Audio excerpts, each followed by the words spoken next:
Yo, YouTube, welcome back to another episode of Weekend Reaction on the Comic John YouTube channel. I am your host, your director of distraction, your coordinator of confusion, John Hassinger, and on this show we like to recap and revisit and break down all the stories of this week in the comic book, movie, TV, news world. So if you're new to the channel, make sure to like, subscribe, leave a comment, tell your grandmother. Guys, like I said before in many videos, I'm like three subscribers away from 50. And you know what that means. If we get to 50 subscribers, it's free pizza on Friday, courtesy of YouTube. So with all that said, guys, let's go on to story number one. And this has just been a recurring story, not just in specifics to the Obi-Wan Disney Plus series, but as Kathleen Kennedy has taken over Lucasfilm back in 2012, there have just been these issues consistently surrounding the production of Star Wars. And if you ask me, it's a bit of a paradox. Because on one hand, she has presided as president of Lucasfilm since 2012. When Disney bought Lucasfilm, it was worth $4.05 billion in cash and stock. It was announced on October 30th, 2012, and marked the start of a new era in the Star Wars franchise. Disney would actually make back that investment and more in just a few short years under Kathleen Kennedy's watch. The 4 Star Wars feature films Disney has produced have grossed more than $4.8 billion at the box office, according to ComScore. And guys, I'm pretty sure that they are not factoring in The Rise of Skywalker that just crossed $1 billion like a week ago. So the idea of her being replaced, the idea of her not being a return on their investment is just insane on paper. But with the constant turnover of directors and writers and how JJ and Rian Johnson weren't on the same page with the overall arc of the sequel trilogy, and if you research the numbers that actually matter now, the audience/fan reaction, it started slow with disappointment surrounding Solo. The first Star Wars movie to ever, flop. Then it turned into flat-out outrage following The Last Jedi. Personally, I like The Last Jedi, but the immense pressure to close out 9 films in one film caused J.J. Abrams to cram 2 movies into one at a breakneck speed with obvious coincidences to progress the plot. Save the smash hit The Mandalorian, it's safe to say Star Wars is on a decline in the theaters. And I just can't... See, this is so weird because Kathleen Kennedy... They made all their money back from buying Lucasfilm in a couple of years. We've all seen that. So she has been a valuable return on investment. But if you see the reaction of the fans, the writing is on the wall. There has just been continuous disappointment in every Star Wars production since The Force Awakens. Force Awakens was big. Return of the Jedi split the fandom right down the middle. Solo was a flop. Rogue One was great. And The Rise of Skywalker, it made $1 billion. The fan reviews are a little more favorable than what I thought, but they are still lower. They're still lower. It's been a constant decline. And guys, what's the job of a head coach? Let's just make a sports analogy. I'm sorry, I know, it's my limited knowledge. Okay, let's even take it higher. The President of the United States. You hire all these people under you because you trust them, and we elected you. Kathleen Kennedy was elected to run Lucasfilm because of the trust that George Lucas, that Disney, Bob Iger, that everyone had in Kathleen Kennedy's ability to produce relevant, engaging, fan-satisfying Star Wars. And then her job, just like the president, is to hire people under her that can run the show because of your judge of character, your ability to judge work ethic and, direction and ambition, etc. And Kathleen Kennedy has been second-guessing every single decision she made since the beginning. I mean, it was J.J. Abrams started off the new sequel trilogy, and then in such an odd move, they give the directorial duties to another director and another writer who banks every single storyline that JJ set up into the ground, leaving him with this movie that, I'm telling you, if The Rise of Skywalker was 2 movies, there would have been more feeling. It wouldn't have felt like it was just a film that was hitting the fast forward button every 10 seconds. So, like I said, on paper, Kathleen Kennedy, she has knocked it out of the park. She has been a valuable ROI. But the way that everything is heading, now with the Obi-Wan creative differences nonsense, you hire Deborah Chow. Now, I don't know who was the decider of, I don't like the scripts, because that's the main story floating around right now, guys, is that someone didn't like the scripts for Obi-Wan, even though 5 months ago at Comic-Con they announced that, yep, the scripts are written and we're all ready to start shooting. Ewan McGregor's on board. It's going to be amazing, and everyone's so pumped. This sounds like a friend of mine who overpromises and underperforms. You know, like you've always got that friend who makes plans. Then as you slowly begin to approach the date of those plans, things start to change along the way, and mostly for the negative. Colin Trevorrow was the guy that was going to do The Rise of Skywalker, or as we now know, it was going to be called Duel of the Fates. And then she pulls him. And then we have the two guys doing Star Wars, or doing Solo. She fires him. She fires them mid-movie and brings in Ron Howard to kind of, duct tape it all back together. And in my opinion, Solo was awesome. I loved Solo. I feel like there should have been a lot more confidence and just a lot more consistency behind making that, because it should have been a trilogy. I feel like there's a lot more of Han Solo's story that we just would love to know about. And that was one of the things. I think Rogue One had a director issue, and we all understand Rian Johnson, all the backlash from the fans about The Last Jedi. And then he was told that he's going to do a trilogy on his own. Then that just got the pause button for an indefinite amount of time. Most recently, Dan and Dave from Game of Thrones were set to do their own Star Wars trilogy, and then they backed out. And I believe that's preconceived. I think they don't want to go through what they went through with Game of Thrones. Landing a ship that's borderline impossible to land. They were praised and they were given awards and accolades, and just... everyone loved Dan and Dave for what they were doing with Game of Thrones. And then what happened? They tried to end it, and it just fell apart. And just for some reason, the majority of the fans were not enjoying it. It didn't work for them. And I gotta say, I'm kind of in the same boat. As much as I loved every episode of the final 2 seasons of Game of Thrones, it just was not the same show. Anyway, guys, I don't know. What do you think? Is this Kathleen Kennedy headache ever going to go away? Does Disney have no choice? Does Lucasfilm have no choice but to let her go? And if so, who the hell do they bring in? Let me know what you guys think in the comments section. And that will bring us to story number 2. A lot more positive. Don't worry.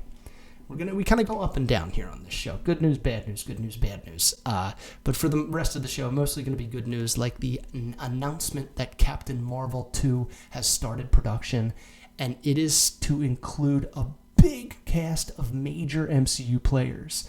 Now, I remember months ago, before the Sony-Disney-Marvel divorce that has since been annulled, rumors of Spider-Man being in Captain Marvel 2 were swirling around the usual sites, in what was explained as an attempt to offset the potential dip from Captain Marvel 1 that made over $1 billion.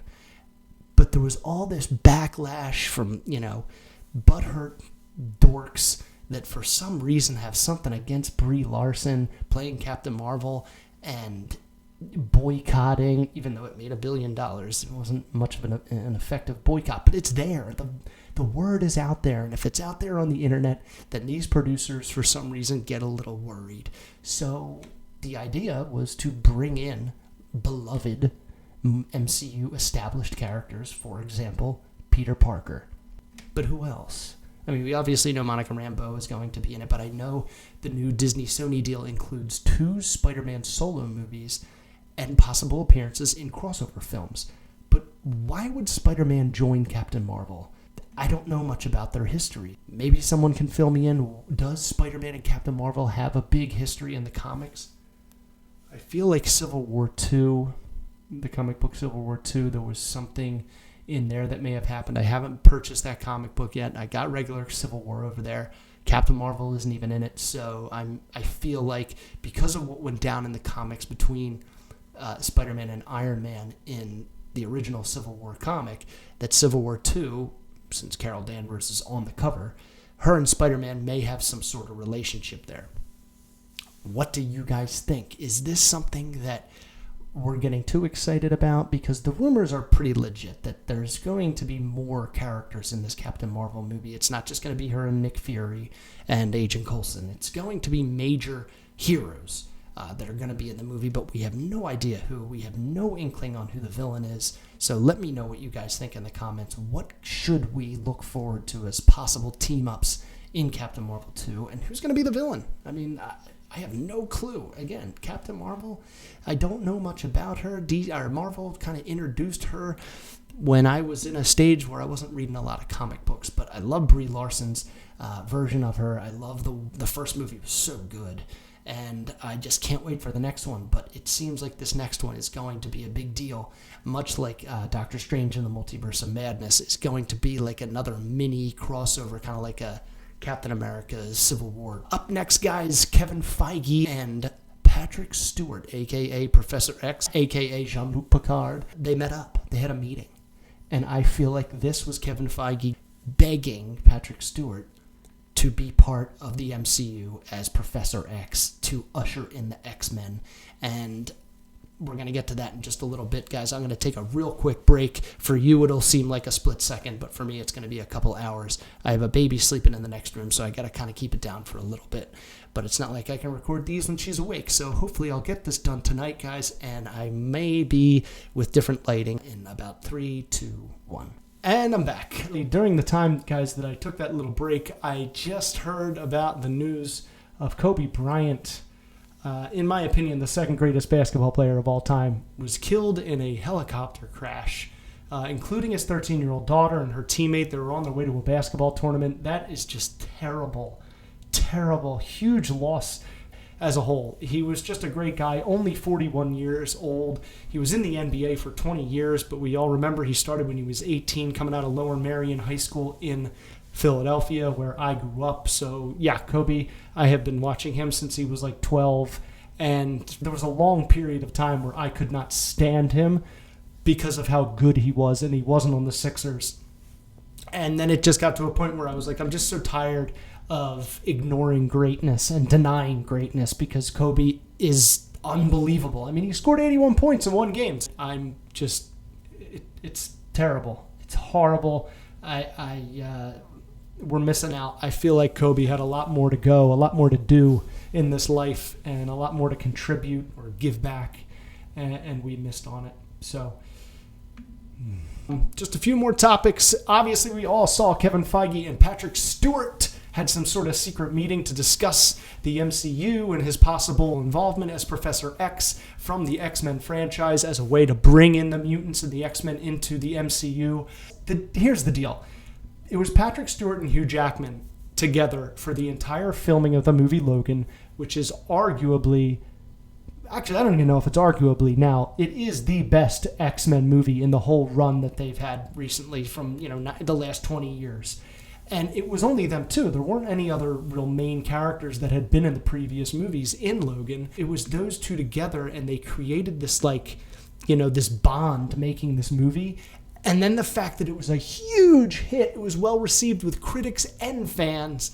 I feel like maybe there was an award nomination in there somewhere. It was so good. It even introduced that other little girl character who was like another Weapon X. It gave that actress a shot. She's in his Dark Materials, the new series on HBO. But I think those two were just so happy with the fact that they knocked it out of the park, that they were like, okay, that's it. Like, we're going to end on a high note, and no more of this. No more reprising this role. However, I feel like at this point, both of them are playing chicken with each other, because, okay, they had this unspoken agreement, or maybe it was even spoken agreement, where they shook hands and said, we're done.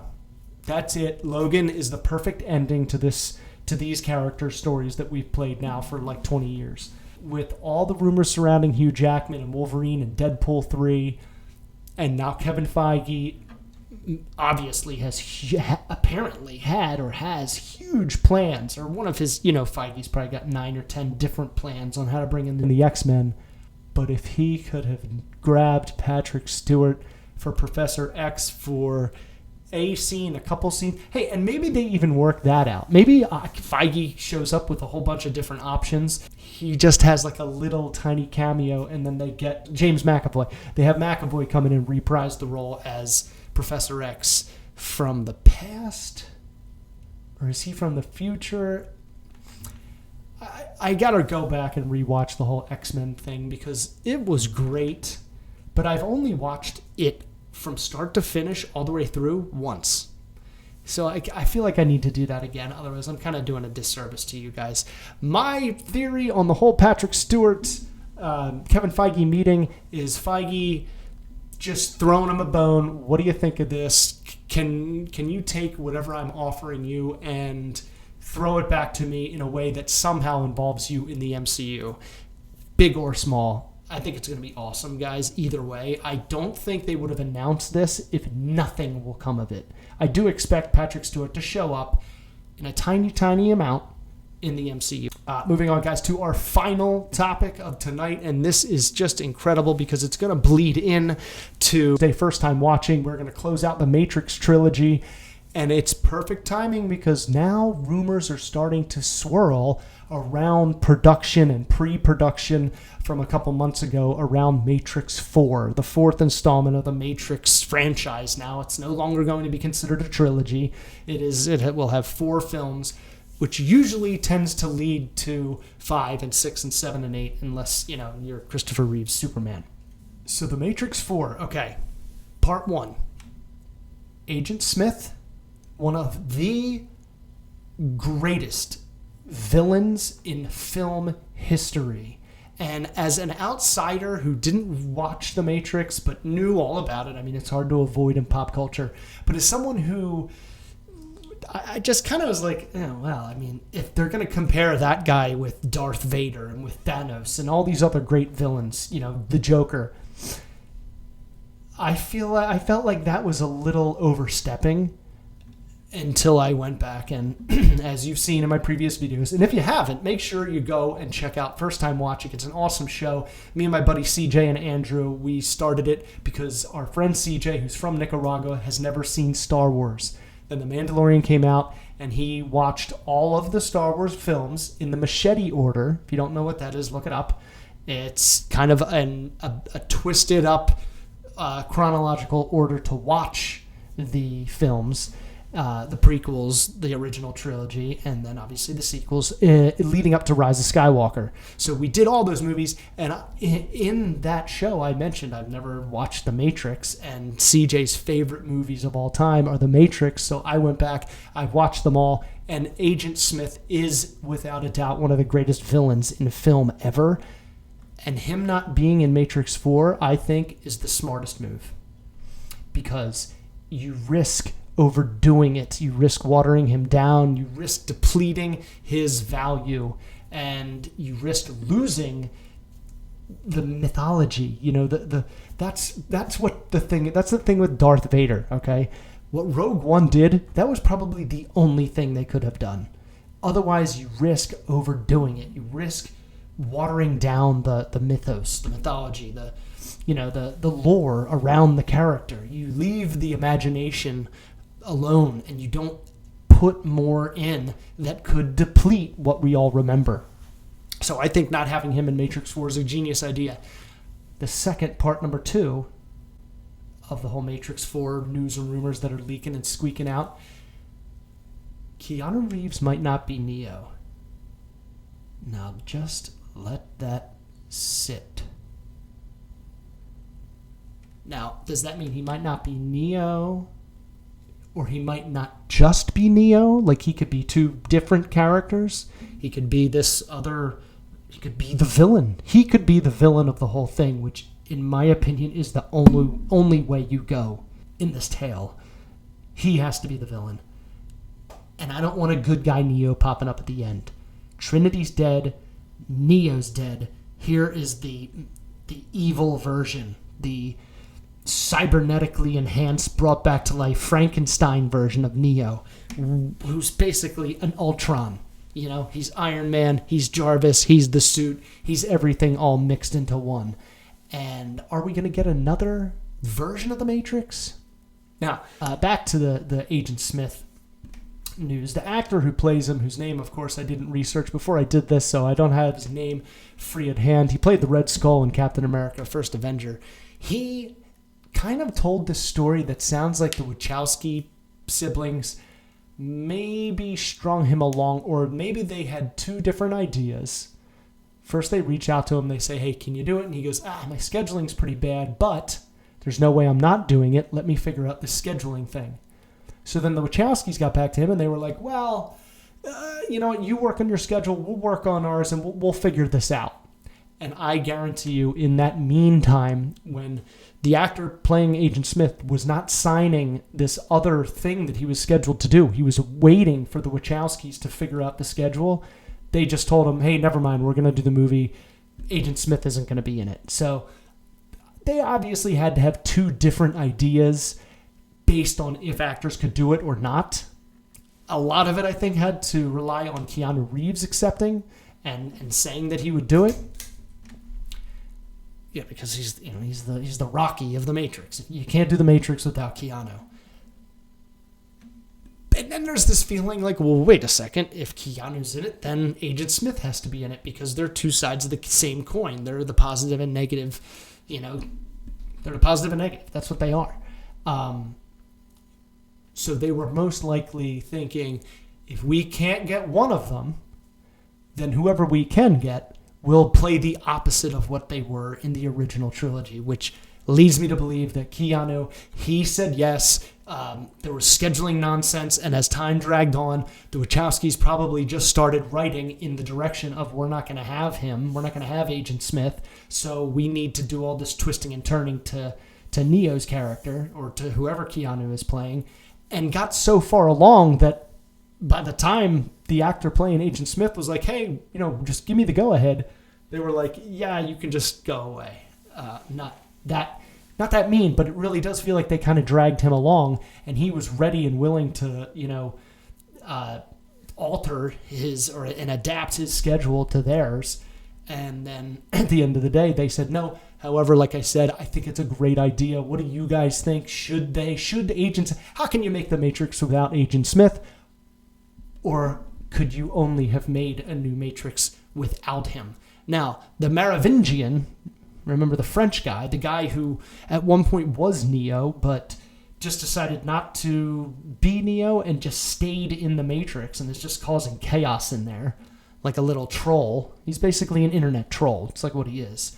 And he's going to be in it. So I feel like they are going to pass off some sort of larger plot to that character now that Agent Smith is not in it. Like I said, guys, please let me know what you think about The Matrix 4. Do you think it's going to be great? Do you think they waited too long? Because we're talking 17 years now. 2003 is when Revolutions came out. So I just feel like am I losing power over here? Jeez. I just feel like the only way that they were going to be able to do this and not make it feel like just another sequel is they're kind of doing a sequel reboot.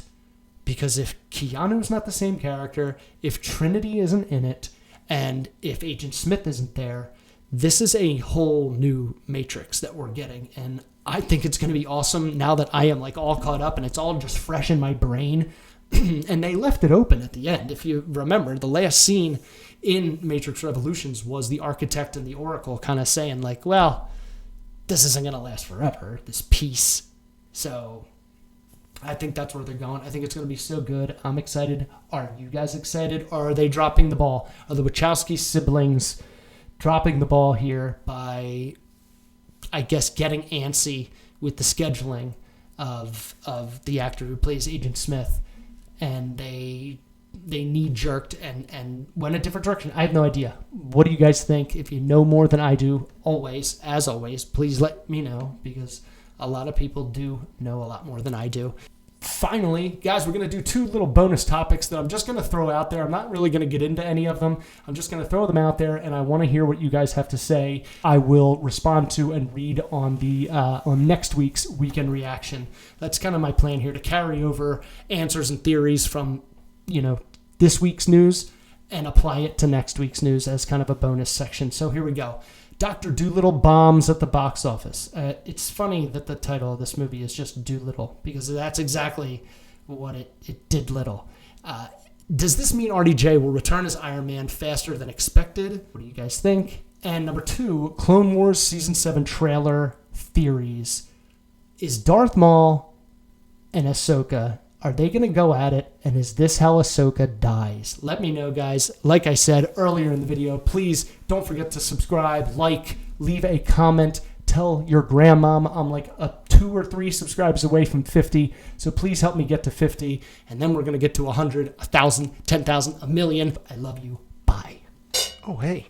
Make sure to like and subscribe and leave a comment and hit the notification bell. And if you're finding me for the first time, I do trailer reaction videos, hot take movie reviews, news briefs on anything Marvel, DC, Star Wars. You'll love it. Thanks.